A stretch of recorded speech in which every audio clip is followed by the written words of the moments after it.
नमस्कार दोस्तों, आज हम बात करेंगे housing finance and about tax planning. Housing finance and tax planning. तो ये वीडियो किसके लिए यूज़फुल होने वाला है? फर्स्ट ऑफ ऑल तो ये सारे लोगों के लिए जिन्होंने होम लोन लिया हुआ है उनके लिए ये बड़ा इम्पॉर्टेंट वीडियो साबित होने वाला है। दूसरा, बेसिकली जो JAIIB या CAIIB के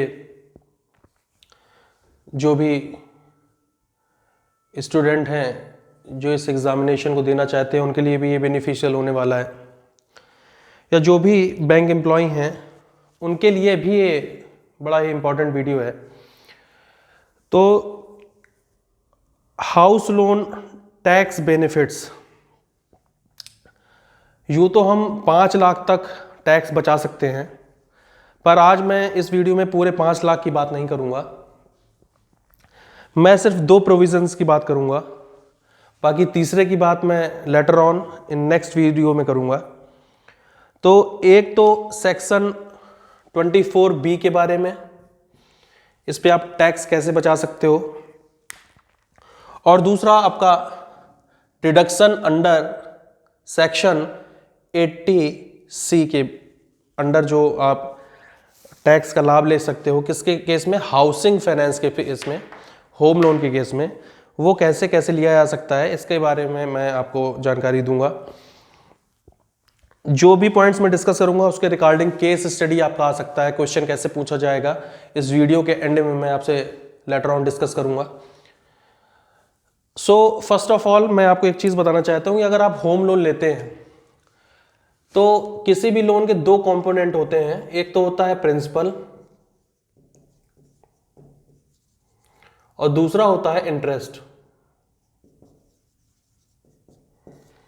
एक तो होता है प्रिंसिपल और दूसरा होता है आपका इंटरेस्ट। अगर आपको प्रिंसिपल पर, मान लीजिए सपोज करिए आपने 2 लाख का लोन लिया है, लोन आपने लिया 2 लाख का, यानी यह हो गया आपका प्रिंसिपल, और सपोज करिए इसमें जो इंटरेस्ट अमाउंट है वो 2.5 लाख है, तो ये हो गया आपका इंटरेस्ट। तो प्रिंसिपल अमाउंट और इंटरेस्ट अमाउंट पर आप टैक्स बचा सकते हैं।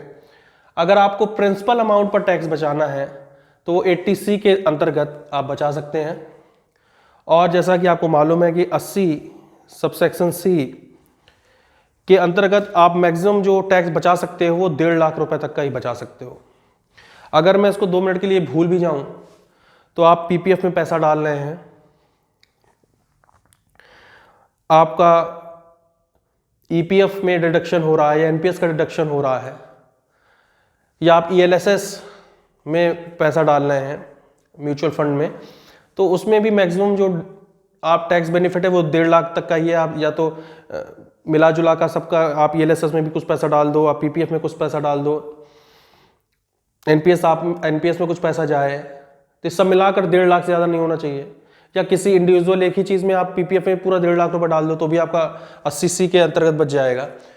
तो इसी तरह होम लोन में भी एक प्रावधान है 1.5 लाख रुपए तक बचाने का। अगर आपने होम लोन लिया हुआ है, और प्रिंसिपल की बात करूं तो प्रिंसिपल में 1.5 लाख रुपए तक का आपका पर एनम प्रिंसिपल जो काउंट हो रहा है 1.5 लाख रुपए, उसमें आपका पूरा का पूरा होम लोन का टैक्स बच सकता है। इसको आप समझेंगे। अब इसका मतलब क्या होता है, इस पॉइंट का मतलब और मैं आपको थोड़ा सा क्लियर करता हूं। सपोज करिएगा आपने 40 लाख रुपए या 45 लाख रुपए का आपने लोन लिया, जाहिर सी बात है में उसमें इंटरेस्ट भी कैलकुलेट होगा, और दोनों कंपोनेंट को मिला करके, प्रिंसिपल और इंटरेस्ट को मिला करके, सपोज करिए कि आपकी 25,000 रुपए की EMI बनती है। अब लेट्स सपोज कि इस 25,000 की EMI में आपका सपोज करिए 20,000 रुपये प्रिंसिपल अमाउंट है और 5,000 रुपये आपका इंटरेस्ट अमाउंट है, तो इस हिसाब से 2,40,000 रुपये आपका प्रिंसिपल अमाउंट हुआ। लेकिन आप इस 2,40,000 को पूरे प्रिंसिपल अमाउंट को क्लेम नहीं कर सकते हो, आप क्लेम कर सकते हो सिर्फ और सिर्फ 1.5 लाख को, यानी 1.5 लाख रुपए को। तो आपको मेरी बात समझ में आई होगी किस हिसाब से प्रिंसिपल अमाउंट मैंने काउंट किया। दूसरी चीज इंटरेस्ट अमाउंट, जैसा कि मैंने अभी कोई एग्जांपल आपको बताया 25,000 का, 20,000 आपका प्रिंसिपल अमाउंट है और 5,000 आपका इंटरेस्ट अमाउंट है। इस हिसाब से 60,000 रुपये आपका क्या हुआ, इंटरेस्ट लगा आपका सालाना, साल भर का आपका इंटरेस्ट लगा। That would be covered under section 24B। लेकिन इसमें जो मैक्सिमम प्रावधान है वो 2 लाख रुपए तक का है। तो इस हिसाब से 1.5 लाख रुपए आप बचा रहे हो टैक्स में, कहां पर, 80C में, और 2 लाख रुपए आप अप टू 2 लाख आप बचा रहे हो अंडर सेक्शन 24B में। So this it would be a good question for CAIIB point of view और JIIB पॉइंट ऑफ व्यू, कि अगर आपसे कहा जाए कि हाउसिंग एंड टैक्स प्लानिंग में आप टैक्स बचा सकते हैं, deduction, point number 1 deduction under section 80C, deduction under section, option B है डिडक्शन अंडर सेक्शन 24B, तीसरा ऑप्शन दे दिया ओनली 1, चौथा ऑप्शन आपको दिया A and B both. Then आपको बोथ में टिक लगाना है कि 80C के तहत भी हम बचा सकते हैं पैसे को और 24B के तहत भी हम पैसे को बचा सकते हैं। अब बात करते हैं इसका लाभ लेने वाली पार्टी कौन सी होगी 80C को। इसको HUF, हिंदू अनडिवाइडेड फैमिली, और इंडिविजुअल के लिए ये चीज लागू होती है, बस only for individual and Hindu undivided family. अब जैसा कि आपको मालूम है कि स्टाम्प ड्यूटी जाती है स्टेट गवर्नमेंट के पास में, उसका रजिस्ट्रेशन आप कराते हो रजिस्ट्रार, सब रजिस्ट्रार के यहाँ पे, उसकी भी एक अपनी फीस होती है। तो आप स्टाम्प ड्यूटी का जो आपका पैसा लगा हुआ है और रजिस्ट्रेशन का जो आपका खर्चा हुआ है, उन दोनों का भी आप क्लेम कर सकते हो। मेरे दोस्तों, मेरे भाइयों, एक चीज़ आप समझो, कई लोगों को कई कंफर्म नहीं होगी ये स्टाम्प ड्यूटी होती क्या है। आपने कई बार देखा होगा 100 रुपये का स्टाम्प होता है, इस तरह डिफरेंट चीज़ों के लिए डिफरेंट अमाउंट के स्टाम्प होते हैं। 5,000 का स्टाम्प है मान लीजिए, या 10,000 का स्टाम्प है। कोई भी चीज़ उसमें अगर कोई भी कंसीडरेशन होता है दो पार्टियों के बीच में, कंसीडरेशन का मतलब आप समझें कि एक तरह की कोई सहमति होती है दो पार्टियों के बीच में, तो उसको रजिस्टर कराना बहुत ज़रूरी होता है। तो ये इस चीज़ का रजिस्ट्रेशन होता है सब रजिस्ट्रार के यहाँ पे। और जो स्टाम्प में आप फीस पे करते हो, अगर आपने स्टाम्प में किसी भी चीज़ को लिखित में दे दिया है तो आप उसको कोर्ट में चैलेंज कर सकते हो। सपोज करिए कि मैं पार्टी ए हूँ, सामने वाला पार्टी बी है, मैंने बी से ज़मीन लेता हूँ मैं, और हमारा कंसीडरेशन है, लेकिन हमने उसको रजिस्ट्रेशन नहीं कराया, मैंने उस पर स्टाम्प ड्यूटी पे नहीं की, कल के दिन वो बंदा मुकर जाता है या कोई थर्ड पार्टी उसमें क्लेम कर देती है तो मैं कोर्ट नहीं जा सकता। लेकिन अगर मैंने स्टाम्प ड्यूटी पे की है और उसका रजिस्ट्रेशन कराया है, उसकी फी भी पे की है, तो मैं कोर्ट में इस बात को चैलेंज कर सकता हूँ। दूसरी चीज़ आप जाने, स्टाम्प ड्यूटी जो होती है वो पे कहाँ मतलब उसका जो पैसा जाता है वो कौन लेता है, वो स्टेट गवर्नमेंट लेती है। तो हर जगह की स्टाम्प ड्यूटी महाराष्ट्र की अलग होगी, यूपी की अलग होगी, बिहार की अलग होगी। तो इसी तरह आपने मैक्सिमम डॉक्यूमेंट्स देखे होंगे KCC वगैरह में, जब आप देखते हैं 6-1 कराते हैं तो सब रजिस्ट्रार के यहाँ जाती है वो चीज़ें। तो इसी तरह ये सारी चीज़ें आपको पे करनी होती हैं। तो जो हाउस लोन होता है उसमें जो आपने स्टाम्प ड्यूटी पे की है या रजिस्ट्रेशन फीस, रजिस्ट्रेशन चार्जेस आपने जो पे किए हैं, तो इस पर भी आपको डिडक्शन 80C के तहत लाभ मिल जाता है। सपोज करिए इन दोनों में मिला करके आपने 1 लाख रुपए दिया, तो इस 1 लाख रुपए को भी आप इसमें फर्दर क्लेम कर सकते हो फाइनेंशियल ईयर में। लेकिन दोस्तों एक चीज आप समझेंगे, अगर आप किसी जो कंस्ट्रक्शन का टाइम होता है, आपने जो लोन लिया, होम लोन लिया किसी जमीन पर, तो आपको 5 साल के अंदर अंदर उस पर कंस्ट्रक्शन का काम को पूरा करा देना है। So maximum construction time is 5 years.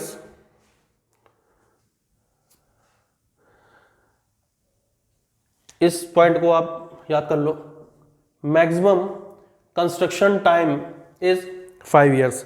So it would be a MCQ in a paper examination. So what is the maximum construction time? 5 years, 6 years, 7 years or 8 years? Then you will take the maximum construction time is 5 years. इस principal amount का लाभ आपको तभी मिलेगा इस individual को या HUF को जब इसने कंस्ट्रक्शन को 5 सालों में पूरा करा लिया है। अच्छा, कोई कंसिडरेशन जब होता है तो उसका जो रजिस्ट्रेशन है वो 4 महीने के अंतर्गत हो जाना चाहिए। अगर आप 4 महीने के अंदर उसका रजिस्ट्रेशन नहीं करा रहे हैं सब रजिस्ट्रार के यहाँ, तो फर्दर आपको 4 महीने का टाइम मिल तो जाता है, लेकिन जो रजिस्ट्रेशन फी है उसकी पेनल्टी आपको 10 टाइम्स या 10 गुना लग सकती है। अब सवाल इस चीज़ का है कि 4 + 4 8 महीने हो गए, हमने रजिस्ट्रेशन नहीं कराया किसी भी कंसीडरेशन का, तब क्या होगा? उस केस में आपको कोर्ट का ऑर्डर लेके आना पड़ेगा। लेकिन कोई कंसीडरेशन है जो कि अब्रॉड में हुआ है, अब क्या होगा? तब क्या 4 महीने उसको माना जाएगा? उसके रजिस्ट्रेशन का टाइम विदिन 4 मंथ हो जाना चाहिए। तो दोस्तों जैसे ही डॉक्यूमेंट इंडिया में आएंगे तब से 4 मंथ उसको ले लेंगे आप। तो ये ठीक है, यहाँ तक पॉइंट आपको समझ में आ गया। ये मैंने आपको एक्स्ट्रा जानकारी कुछ दे दी। अब बात करते हैं लॉक इन पीरियड की। ऐसा अगर आपने कर दिया कि मान लीजिए कंस्ट्रक्शन तो आपने 3 साल में करा दिया, लेकिन कंस्ट्रक्शन कराने के बाद, मकान बनवाने के बाद आपने उसको 5 साल के पहले ही बेच दिया, देन क्या होगा? इस चीज़ का लाभ आपको नहीं मिलेगा और जो भी आपने टैक्स क्लेम किया है उस पर आपको दोबारा टैक्स लग जाएगा। So I think this is clear to all of you. अब मैं आता हूं डिडक्शन अंडर सेक्शन 24B। इसमें एक लाइन लिखी हुई है, the property should be self occupied property. Self occupied property. अब एक चीज को समझेंगे, 2 तरह की प्रॉपर्टी है। एक वर्ड होता है सेल्फ ऑक्युपाइड प्रॉपर्टी और एक वर्ड होता है लेट आउट प्रॉपर्टी।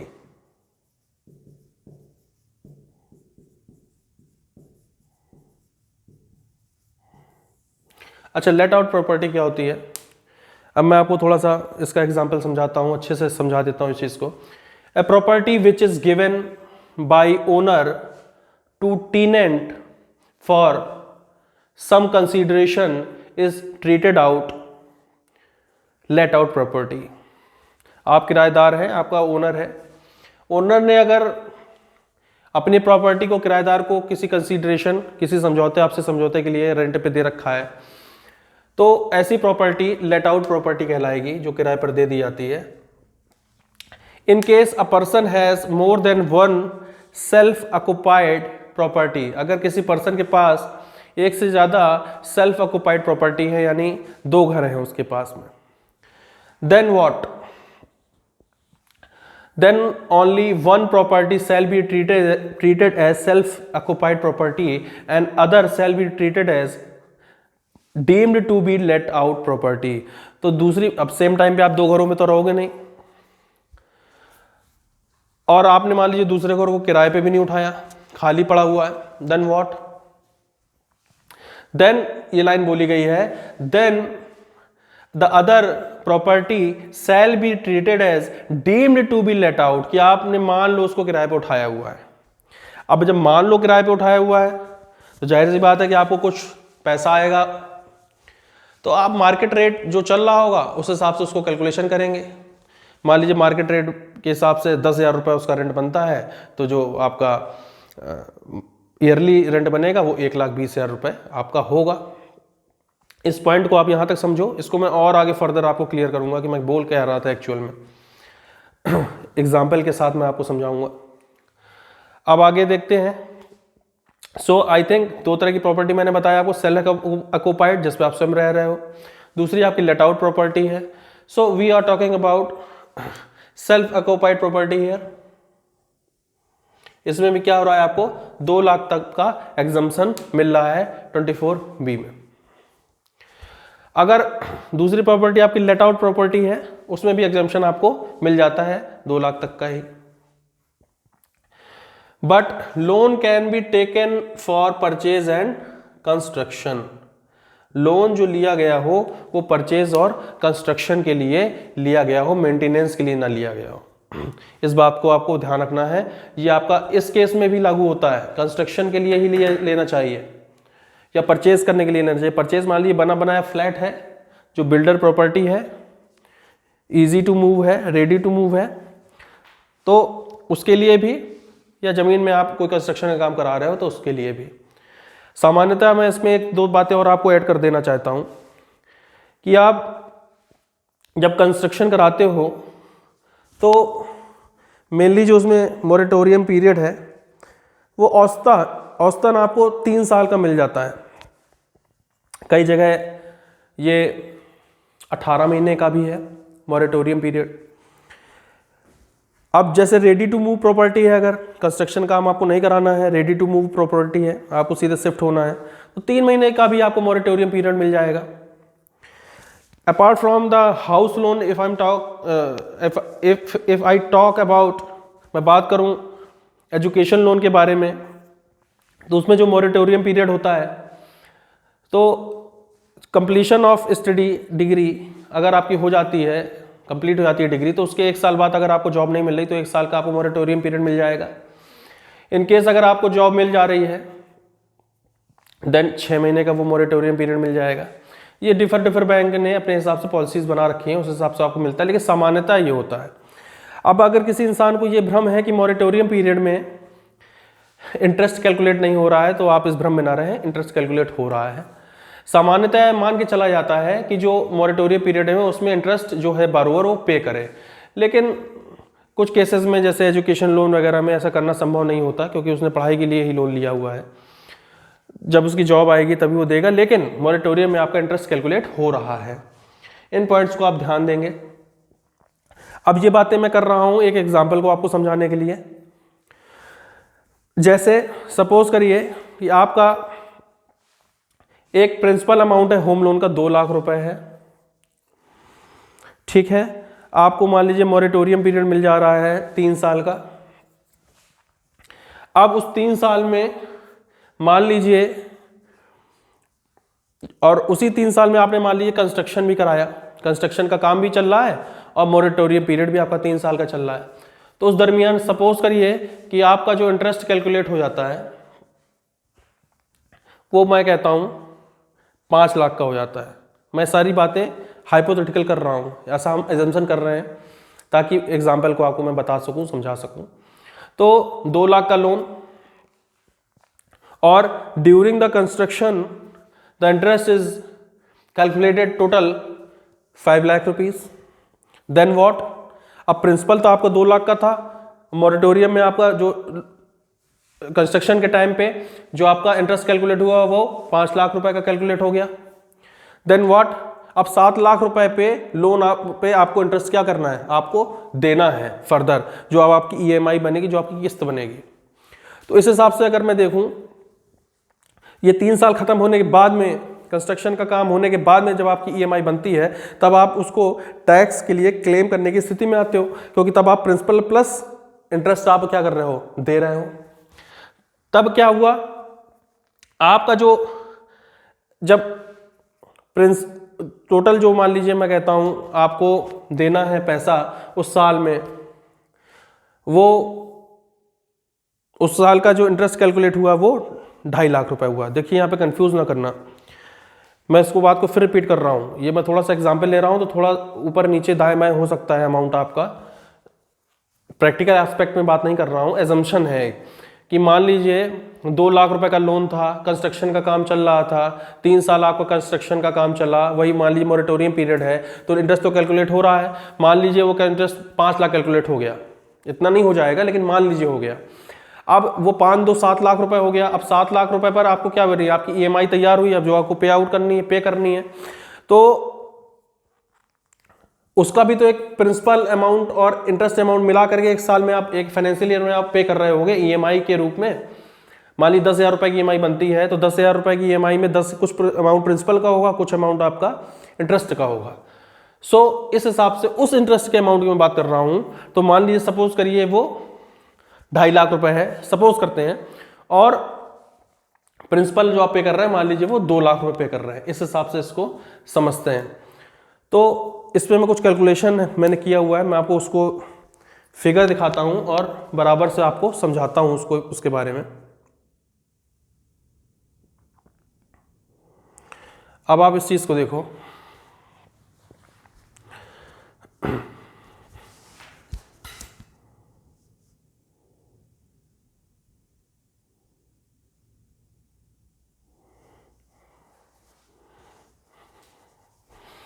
कि इसका कैलकुलेशन मैं बता रहा हूं, ये बुक में भी आपको मिल जाएगा, काइब की बुक में, रिटेल बैंकिंग अगर आप पढ़ रहे हो तो यहाँ पे वो ये बना हुआ है फिगर, लेकिन ये अमाउंट मैंने अपने हिसाब से ले लिया है। तो अब जैसे ग्रॉस एनुअल रेंट है, सेल्फ ऑक्यूपाइड की मैं बात कर रहा हूँ, तो जाहिर सी बात है कि आपको रेंट तो पे नहीं करना पड़ रहा, तो ये फिगर है आपका 0। जब ये फिगर 0 है तो जो म्युनिसिपल टैक्स आपका लगता है वो भी 0 होगा,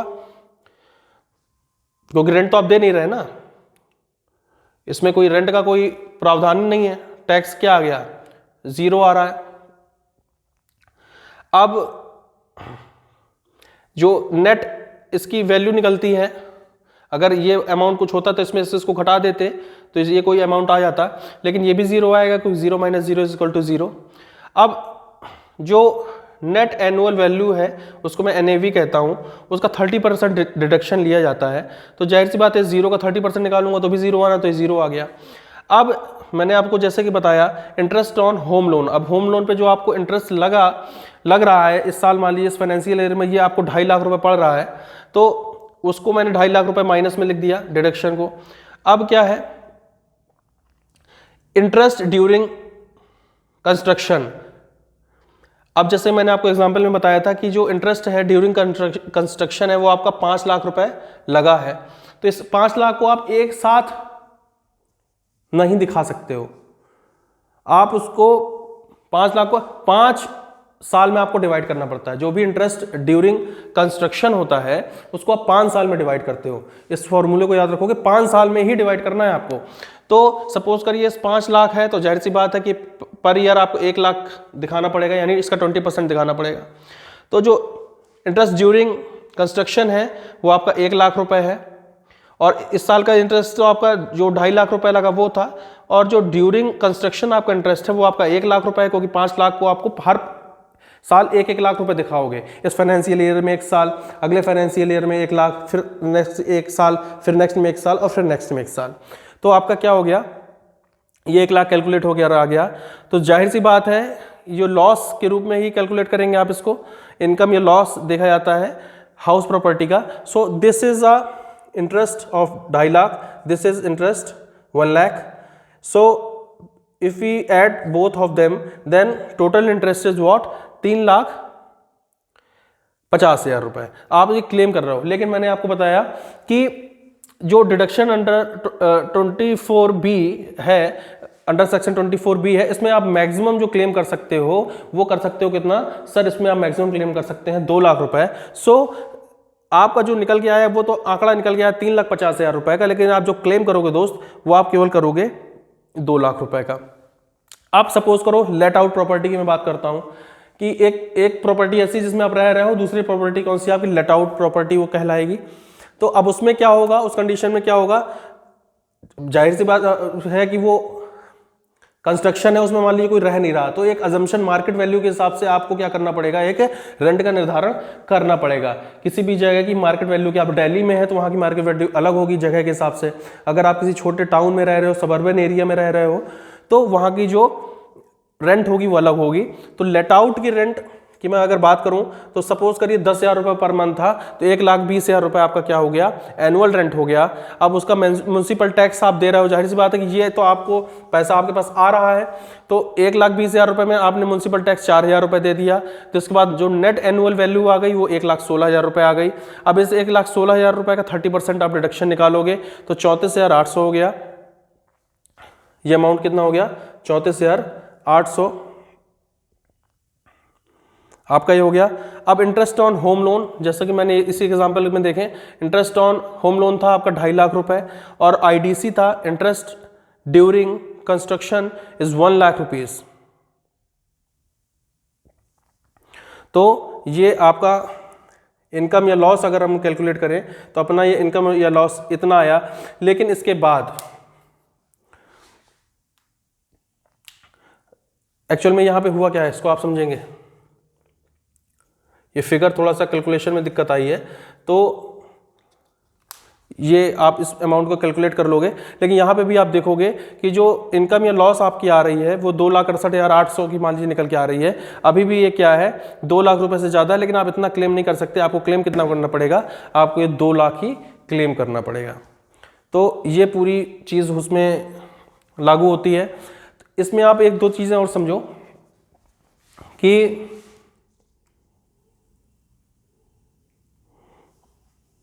तो 3 चीज़ें और समझो कि जो सेल्फ तो जैसे मैंने बताया कि डिडक्शन आप कितना क्लेम कर सकते हो, मैक्सिमम 2 लाख कर सकते हो। परचेज के लिए या कंस्ट्रक्शन के लिए आप इसको दिखा सकते हो। अच्छा, वहाँ पे जो कैलकुलेशन था थोड़ा सा मिस्टेक है उसमें, उसको आप अपने हिसाब से, जो उसमें ऐड करने में थोड़ा सा दिक्कत आई है उसको, अब मैं वीडियो को पॉज करके उसको सही करने के मूड में बिल्कुल नहीं हूँ, आप उसको सही करेंगे अपने हिसाब से, कैलकुलेशन आप निकाल लोगे। अब क्या है, loan can be taken for purchase and construction होना चाहिए। जो भी ये आपने लोन लिया है वो 1/4/1999 की बाद की फिगर होनी चाहिए। लेंडर एक इशू करेगा सर्टिफिकेट, ये भी आपके पास क्या होना चाहिए, जो सर्टिफिकेट है, जो भी लेंडर है जिसने आपको लोन दिया है वो एक सर्टिफिकेट इस चीज़ का क्या करेगा, इशू करेगा। इंटरेस्ट सर्टिफिकेट इसको आप बोल सकते हो। तो क्योंकि ये इंटरेस्ट पे ही डिडक्शन है, आप जब इंटरेस्ट सर्टिफिकेट है उसको लगा दोगे। और जो 5 लाख वाला 5 साल वाला क्राइटेरिया है वो भी यहाँ पे क्या हो जाएगा, लागू हो जाएगा। क्योंकि मैं बुक में देख रहा था तो बुक में एक बहुत अच्छा पॉइंट लिखा हुआ है, मैं आपको बताता हूँ कि tax benefit under section 24 is reduced from 2 lakh to 30,000 if the property is not acquired और construction is not completed within 5 years.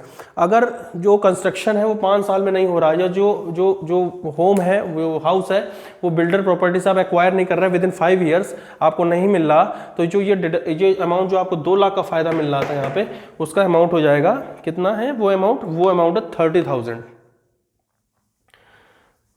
That amount is 30,000। और एक चीज और कह रहा है 24B में, एक पॉइंट और है कि if the loan is availed for repair और renewal an amount of ₹30,000 is only allowed under section 24B। तो इस लाइन को भी याद रख लो, if the loan is availed for repair and renewal, अगर जो लोन है वो रिपेयर और रिन्यूअल के लिए लिया जाता है, तो जो ये 24B की तरफ से आपको जो डिडक्शन का लाभ मिलेगा वो केवल और केवल आपको 30,000 का मिलेगा फॉर रिपेयर। 30,000 का लाभ मिलेगा। ये 2 लाख का आपका जो बेनिफिट मिलता है 24B में वो नहीं मिलेगा। और 5 साल के अंदर अगर आप उसमें एक्वायर नहीं करते हो उस बिल्डर की प्रॉपर्टी को, या कंस्ट्रक्शन काम पूरा नहीं कराते हो, देन व्हाट, आपको इसका लाभ, जो आपको 2 लाख रुपए का लाभ मिल रहा था, वो नहीं मिलेगा। आई होप कि आपको ये सारी बातें क्लियर होंगी। Thank you very much.